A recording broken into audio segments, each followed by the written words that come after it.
Mayroong nagsasabi na milyon yung views, milyon yung followers, ay madami na daw yung pera. Huy, hindi ganun. Dito na naman ulit tayo sa ating luto serye.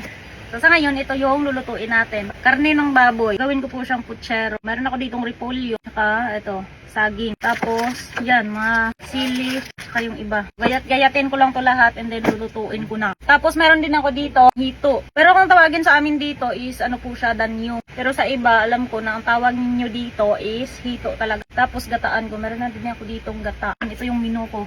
Padami ng padami yung mga tao dito na nagtatrabaho, kaya medyo nahihirapan talaga ako. Pero siguro sa susunod na araw ay pupunta rin dito sila ni mama para tulungan ako dito. Hindi pa kasi si mama makapunta dito kasi merong mga pasok yung mga estudyante. Kaya ayun, sa susunod na araw lang daw.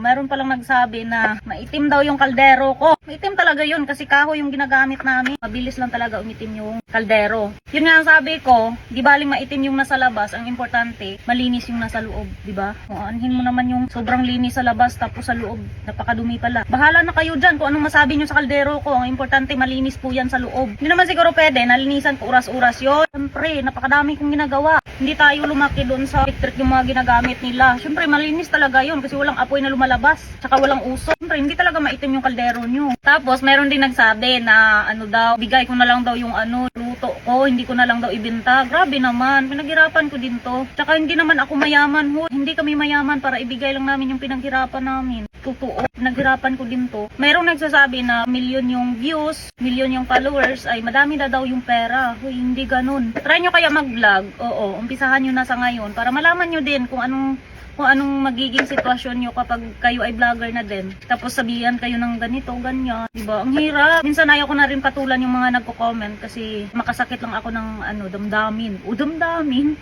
Kaya hinahayaan ko na lang talaga. Meron talagang mga tao na hindi sila masaya sa kung ano man ang success na narating mo. Kaya hinihila ka nila pababa. Bahala na kayo dyan kung anong sabihin nyo. Ang importante, ginagawa ko lang yung tama. Yung iba, hindi kasi nila alam ano yung punot dulo ng video ko. Kaya hindi talaga nila ako maintindihan. Pero okay lang. Tanggap ko pa rin naman kung ano yung sasabihin nyo.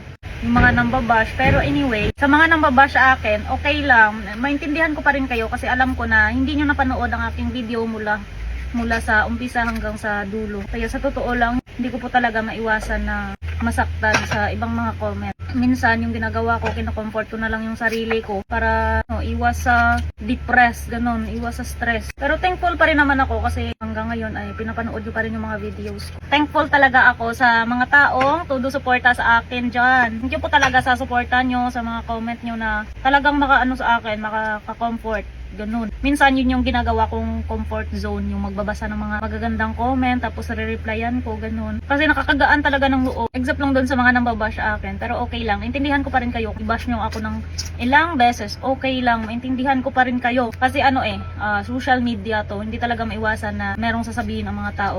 Kahit tama man yan ang ginagawa mo, may sasabihin at may sasabihin pa rin yung tao sa'yo. So, okay lang. So, ito na. Nagayat-gayat ko na lahat. Yung saging, tsaka repolyo, and then ito na yung karne. So, lulutuin na natin. So, ito na at naluto na ang ating putsero. Ayan. Tingnan nyo yung kamay ko. Okay lang. Buti na lang, early pa natin natapos yung mga ulam natin na niluto. Ayan. O, diba? Ang sarap. Ito yung putsero natin. O. Ayan. Tapos ayan pa sa ilalim.